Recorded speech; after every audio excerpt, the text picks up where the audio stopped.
앞서 산점도 그 설명 마치고요.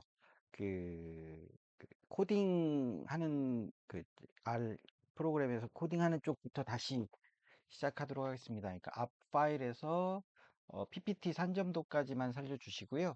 그 다음에 여기 코딩하는 쪽만 다시 설명하도록 하겠습니다. 자, 그러면 시작하겠습니다.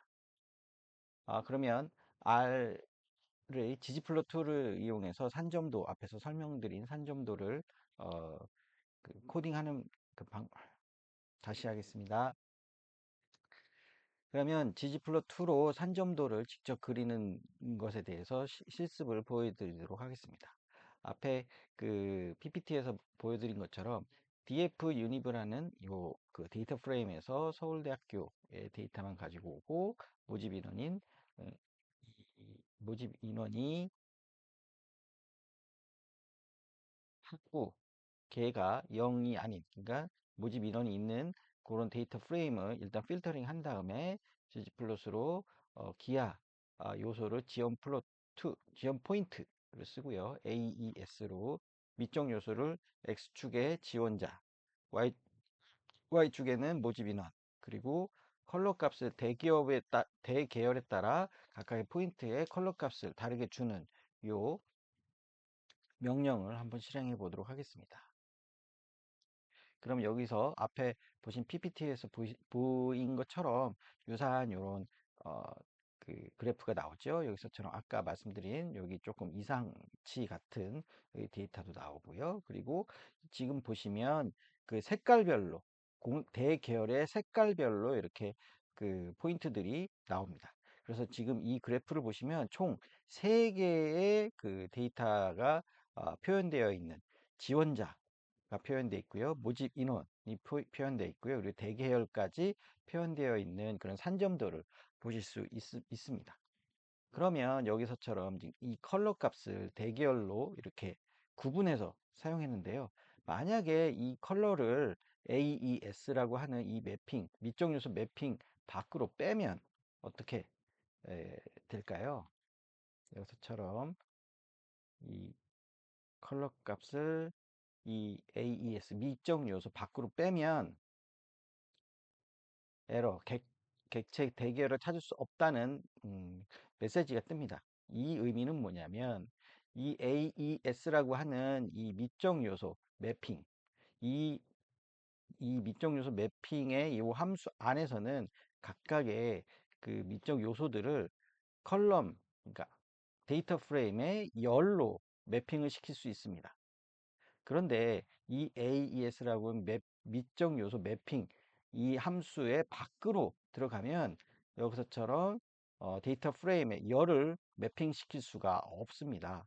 그렇기 때문에 이 밖으로 빠져나가면 실제로 이 컬러 값을 직접 지정해야 되는 그런 경우가 직접 지정해야 합니다. 여기서처럼 이렇게 그 데이터 프레임의 열을 설정하는 것이 아니고 레드라고 하는 형태로 직접 컬러 값을 세팅해야 데이터가 정상적으로 나오고 모든 것이 빨간색으로 이렇게 표기가 됩니다. 그러니까 지금 보시면 이 컬러 값을 하나의 컬러로 그냥 쭉 쓰겠다라고 하면 이 AES 요 미적 요소 매핑 밖으로 빼서 이 컬러 값을 하나의 값을 세팅해야 되고요. 이 컬러 값을 어떤 특정한 데이터 프레임 안에 있는 열을 기준으로 나누어 주고 싶다라고 했을 때는 이 컬러 값을 이 AES라고 하는 요 함수 안으로 들고 들어가면서 여기서처럼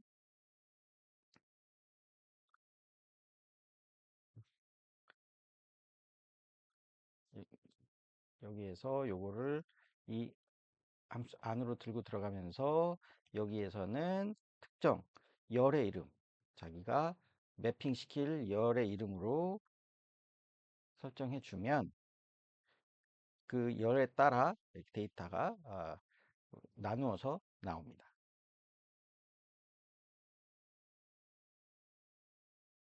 그 다음으로 이제 박스플롯에 대해서 알아보도록 하겠습니다. 박스플롯이란 이산형 변수, 이산형 변수. 앞에서 지금 그 산점도와 그리고 히스토그램에서는 사용하는 변수가 모두 그 수치형 변수였습니다. 수치형 변수를 하나를 쓸 때는 히스토그램을 썼고요. 수치형 변수가 두 개일 때는 산점도를 썼죠. 그런데 이번에는 수치형 변수가 아닌 이산형 변수에 따른 어, 데이터 분포를 보여주는 시각화를 어떻게 할 거냐라고 했을 때 그때는 이런 박스 플롯을 사용하게 됩니다. 이산형 변수에 따른 연속형 수치 데이터. 그러니까 여기서도 뒤에 여기서 보시겠지만 클래스라고 하는 요 변수는 이산형 변수입니다. 지금 여기가 조금 이제 잘 안 보이는데요. 투시트, 뭐 컴팩트 이렇게 하는 이산형 변수로 되어 있습니다. 그리고 HWY라고 하는 이 변수는 수치형 변수입니다.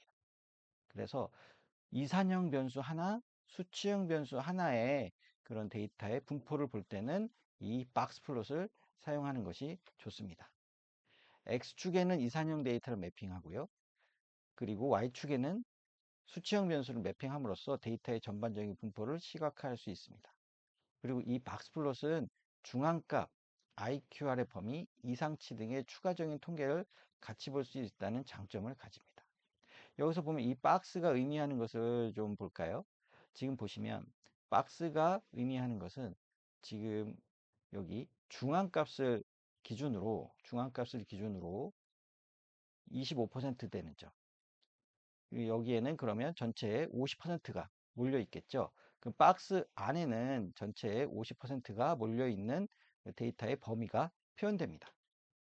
그리고 나머지 25%가 있는데요.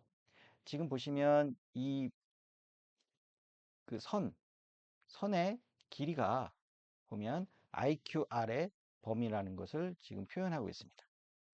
지금 이 IQR의 범위는 지금 여기에서 75%의 위치, 그리고 25%의 위치, 이 길이를 말합니다. 이 길이의 1.5배까지, 보통의 경우 1.5배까지, 1.5배까지를 요 그 수염, 그 윗수염과 아랫수염으로 표시합니다. 그 후에 그 범위를 넘어가는 그 데이터는 일반적으로 우리가 이상치라고 표현을 합니다. 그런데 이 이상치의 그 표현은 1.5라고 하는 요 IQR의 범위는 꼭 고정되어 있지는 않습니다. 일반적으로 1.5 정도 되는 이 범위를 쓰는 것이지 항상 1.5 이상 되는 IQR의 범위가 1.5 이상 되는 그런 그 데이터는 항상 이상치이다. 항상 그런 것은 아닙니다. 그래서 그 이상치를 다시 한번 눈여겨 볼 필요가 있습니다. 그래서 여기 요 75%의 길이와 25% 위치, 여기에 그 길이가 IQR이고 보통 1.5배, IQR이 1.5배까지 이렇게 선으로 표현되고요. 이 1.5배를 넘어가는 그 데이터는 이상치로 표현을 하는 것이 일반적입니다. 그러면 박스플롯 지금 보시면 DV, 유니브의 필터 앞에서 쓰던 데이터 프레임을 써보면요. 그 다음에 그리고 거기에서 뮤테이트로 해서 재적생 대비 휴학생 수를 산출을 해봤습니다.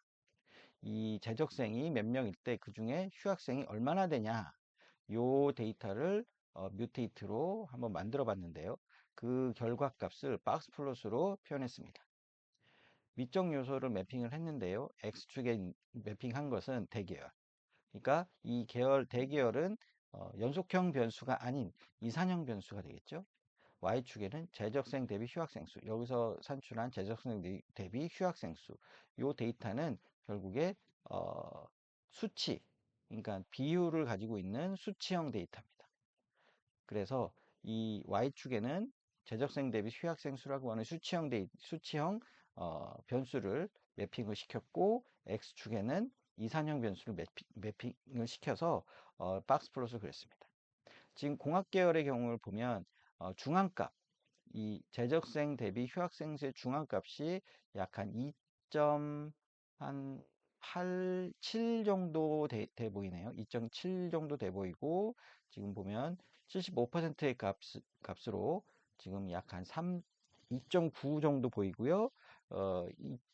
25% 되는 값으로 보면 지금, 예, 75%, 전체 75% 되는 값은 약 한 0.29 정도 보이고요. 그리고 25% 정도 되는 값은 약 한 0.25 정도, 25% 정도 보입니다. 그래서 여기서부터 여기까지가 IRQ의 범위가 되겠고요. 이 IRQ의 범위에 1.5배. 지금 근데 보면 밑에 수염이 없죠.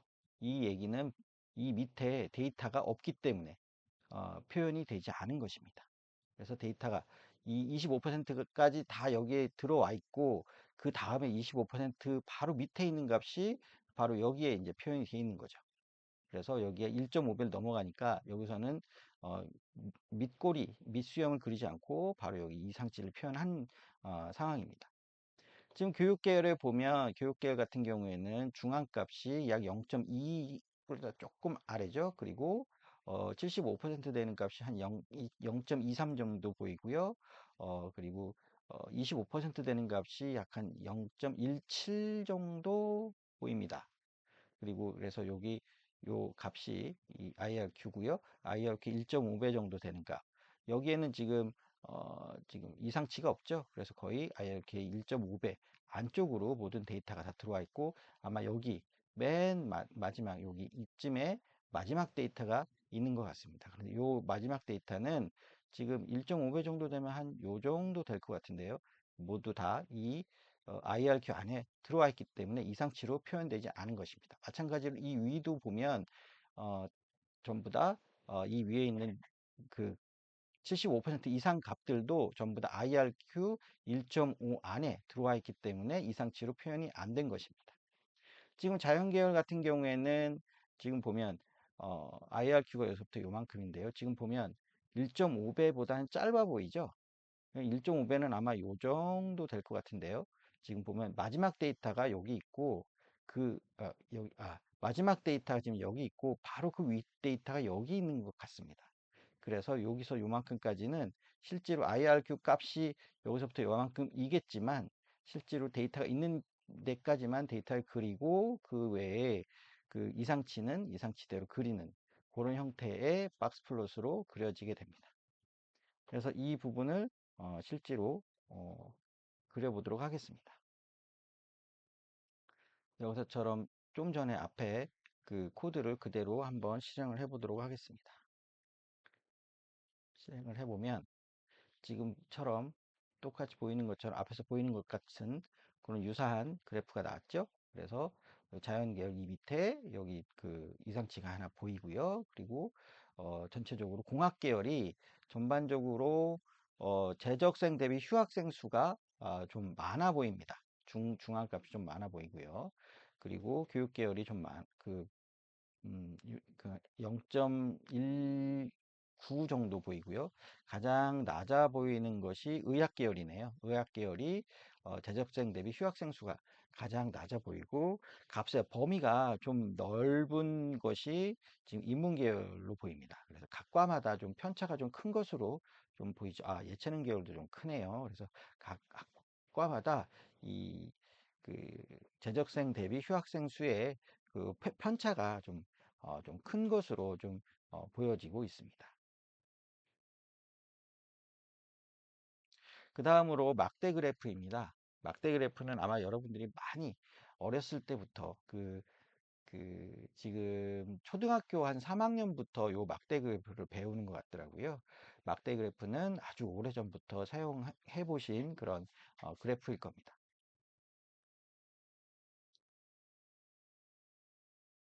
보시면 범주형 데이터 또는 그룹화되어 범주형으로 집계된 데이터들을 막대의 길이로 시각화해서 서로 비교하기 위해서 사용합니다. 여기서 중요한 것은 막대 그래프는 서로의 값을 뭐 볼 수도 있겠지만, 서로의 값을 보기보다는 서로의 값을 비교하기 위해 사용을 하는 경우가 많습니다. 지지플로트에서 막대 그래프를 그리는 기하함수는 지옴바라는 것이 있고요. 지옴컬이라고 하는 것이 있습니다. 지옴바를 쓸 때는 주로 값의 개수, 앞에서 저희가 말씀드린 히스토그램의 경우가 주로 이 지옴바에 속하는데요. 빈도를 표현할 때, 값의 개수나 빈도를 표현할 때 주로 사용하며 x축에 대응하는 일변수일 때 사용합니다. 일변수. 여기서는 중요한 것이 일변수입니다. 지점 컬이라고 하는 것은 x축에 매핑되는 y축의 매핑 값에 따라 막대가 그려지는 x축과 y축에 따라 두 개의 변수를 사용하는 막대 그래프를 말합니다.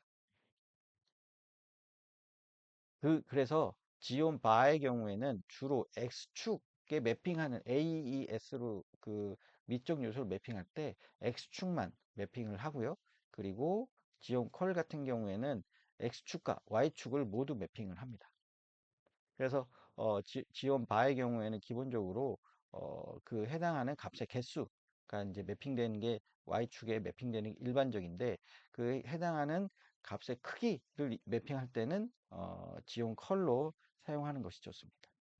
그 유형에 따라 수직, 수평, 수직 이렇게 수직으로 서 있느냐, 수평으로 누워 있느냐, 그리고 스택 막대 그래프 이렇게 전체적인 누적치를 표현하느냐, 아니면 그룹 막대 그래프, 그룹별로 막대를 어, 그룹핑해서 사용하는. 그래서 두 그 값을 이렇게 비교하는 그런 경우로 쓰느냐 해서 크게 한 네 가지 정도로 구분할 수 있습니다. 지금 여기서 보면 지엄 컬이라고 하는 요 막대 그래프를 한번 그려보겠습니다. 앞에서 지금 했었던 그 예 중에 모집 대비 지원자 수가 있었습니다. 그래서 지원자 수의 전체 모집 인원 대비해서 지원자 수가 몇 명이나 되냐라고 하는 요 데이터 프레임을 사용을 하는데 그 데이터 프레임을 다시 대계열별로 그룹핑했습니다. 그리고 그 전체의 평균 대계열별로 평균을 냈습니다. 그러니까 계열별로 평균 모집자 대비 지원자 수를 내고 그것을 막대 그래프로 그린 그 예제입니다. 앞에서도 말씀드렸지만 지원 바를 쓰면 보통 그 사례수를 가지고 오기 때문에 공학 계열의 학과 수를 쓸 때는 지원 바가 좋겠지만 여기서처럼 특정한 값을 저희가 매핑할 때 이럴 때는 지원 컬을 쓰는 게 좋습니다. 그래서 AES로 해서 X축에는 대기열을 매핑을 했고요. Y축에는 평균 모집 대비 지원자 수라고 하는 요 산출한 값을 매핑을 했습니다. 그래서 공학 계열은 약 한 4점 한 2명 정도 나오는 것 같고요. 교육 계열은 뭐 4점 한 7명 정도 나오는 것 같습니다. 그래프 그리는 것을 한번 직접 해보도록 하겠습니다. 일단 여기서처럼 지온 바를 먼저 한번 해보도록 하겠습니다. 앞에서 설명드렸다시피 지온 바는 주로 사례수를 가지고 온다고 말씀드렸습니다. 이렇게 해서 앞에서 모집 인원, 학부의 개로 해서 서울대학교에 모집 인원이 한 명이라도 있는 그 데이터 프레임을 만들고요. 그 다음에 지지플롯으로 해서 지온 바로 해서 지온 바에서는 아까도 말씀드릴 때 X축에 하나의 일별량을 매핑한다고 말씀드렸습니다. 그래서 대계열이라고 하면 지금 보면 여기서처럼 카운트 수가 나오죠. 그래서 공학 계열에는 몇 개의 과가 있는지 지금 보면 서울대학교의 모집 인원 학부의 개가 0보다 큰 요 조건에 맞는 학과의 수가 나옵니다. 그래서 공학 계열은 지금 한 두세 개 정도, 교육 계열은 15개, 사회 계열은 한 7, 8개 정도 이렇게 나와서 자동적으로 이렇게 아까 히스토그램하고 비슷하게 나오죠. 근데 히스토그램과의 차이는 히스토그램은 여기가 이 x축이 그 수치형 변수가 y 되는 반면에 지온 바의 경우에는 이 x축에 수치형 변수도 올 수 있지만 이렇게 이산형 변수도 올 수 있습니다. 그럼 앞에서 지금 그 PPT에서 설명드린 지온 컬에 대해서 좀 살펴볼까요?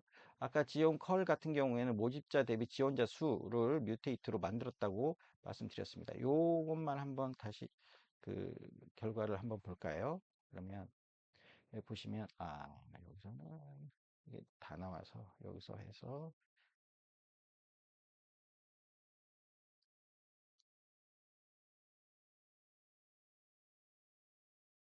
국가명하고 지원자 수만 한번 보도록 하겠습니다. 그러면 예를 들어서 언어학과의 경우에는 7.56, 국어국문과의 경우에는 11.1 이렇게 데이터가 나오겠죠. 그러면은 다시 이것을 대계열별로 그룹핑한 다음에 평균 값을 내봤습니다. 그럼 이 데이터를 한번 살펴볼까요?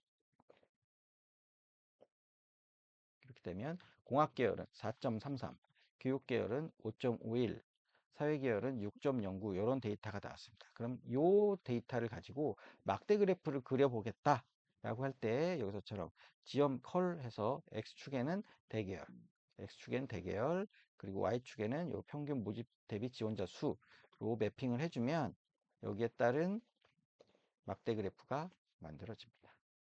이렇게 해서 지금 보시면 공학계열은 4.33 여기가 4.33 정도 되는 것 같고요. 교육계열은 5.51 여기가 5.51 정도 되는 것 같고 인문계열이 가장 높은 것 같습니다. 인문계열이 7.44 여기가 7.44로 매핑되는 것 같습니다. 이렇게 해서 막대 그래프는 크게 두 가지 그릴 수 있는 방법이 있다. 지온 바로 그릴 수 있는 방법과 지온 컬로 그릴 수 있는 방법이 있는데 일별량의 경우에는 지온 바를 쓰고 이별량의 경우에는 지온 컬을 쓴다. 이렇게 두 가지의 방법이 있다라고 설명을 드렸습니다. 그 다음에 선 그래프입니다. 선 그래프는 데이터의 시계열적 변동을 표현하기 위한 시각화 방법입니다. 물론 선 그래프를 다른 방법으로 쓸 수도 있겠지만 일반적으로 그 선 그래프는 시계열적 변동을 표현하기 위해 사용합니다. 그러면 먼저 시계열적인 변동값을 가지는 데이터를 좀 다운로드를 받아보겠습니다. 여기서처럼 교육통계 서비스의 테마 통계, 시계열 통계, 대학 설립별 학교 수 해서 엑셀 다운로드를 받아보도록 하겠습니다.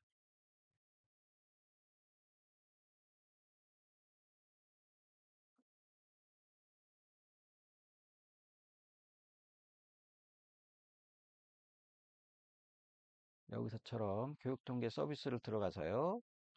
교육통계 서비스를 들어가서 테마, 테마 통계 그래서 여기 시계열 통계 값이 있습니다. 시계열 통계 값으로 들어가서 지금 보면 대학 설립별 학교 수, 대학 설립별 학교 수를 누르시면 이렇게 나오는데요. 여기 보시면 여기 엑셀 다운로드 받는 버튼이 있습니다. 이 다운로드 받는 버튼을 누르시면 이렇게 엑셀 설립별 학교 수를 다운로드 받을 수 있습니다. 데이터를 한번 열어보도록 하겠습니다. 그러면 여기 보시는 것처럼 80년부터 2023년까지 쭉 데이터가 나와 있는 그런 그 파일을 받으실 수 있습니다. 여기에서 하나 조심하실 게 보면 밑에 아까 그 다른 그 파일 같은 경우에는 이 위에 그, 그 메타데이터들이 있었는데 요 파일 같은 경우 이 밑에 메타데이터가 있습니다.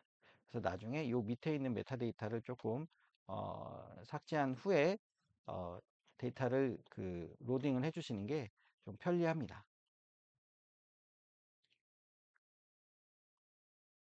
그래서 시계열 데이터, 지금 좀 전에 받은 시계열 데이터를 로딩을 하는데요.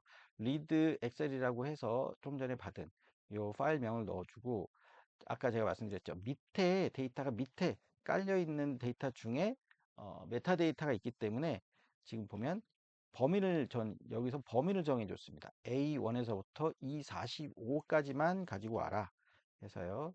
지금 좀 전에 데이터를 다시 한번 보자면요. 지금 보면 A1에서부터 E45 여기 45죠. 요만큼의 데이터만 가지고 와라 라고 그 범위를 지정을 해줬습니다. 그렇게 해서 유니브 언더바 이어라고 하는 데이터 프레임에 넣어주게 되고요. 그래서 요 데이터 프레임을 가지고 지지플롯으로 그림을 그리는데 지옴 라인, 그 선 그래프이기 때문에 이 지옴 라인이라고 하는 기하 함수를 그리고요.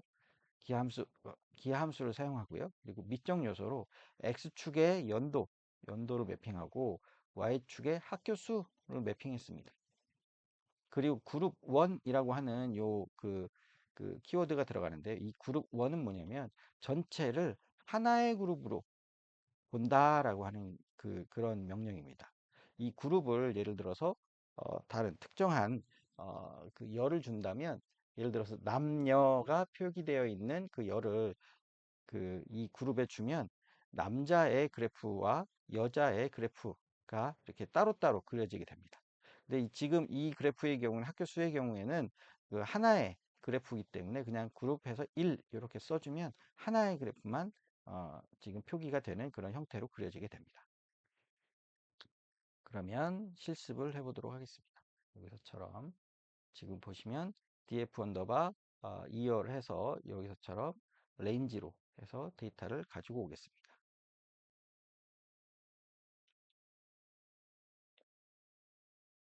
가지고 왔죠. 그래서 df 언더바 유니브를 한번 볼까요? 지금 보시면 연도, 학교수, 국공립별로 이렇게 그래프가 그려져 있는 것을 볼 수 있습니다. 그래서 아까 보는 것처럼 df 언더바 이어 해서 지지플로트로 지원 라인 해서 연도, 학교수, 그룹 해서 1 이렇게 그 학교 수만 가지고 그래프를 그리겠다 라고 하면 이렇게 해서 그래프를 그릴 수 있습니다. 이렇게 해서 선 그래프가 그려집니다. 그럼 만약에 여기에 국립, 공립, 사립 이런 형태로 또 같이 이 위에 만약에 넣고 싶다 라고 한다면 여기에서 플러스 해서 지옴 라인 AES X 이퀄 연도 그리고 Y축에 국립, 사립 값을 넣어주고 그룹을 1 이렇게 해서 해주면 이렇게 사립에 데이터가 들어와 있죠. 그래서 이렇게 지옴 라인을 몇 개를 같이 해서 사용할 수 있습니다. 그런데 이렇게 보여지면 또 어느 게 그룹 그 전체고 어느 게 사립인지는 안 보이니까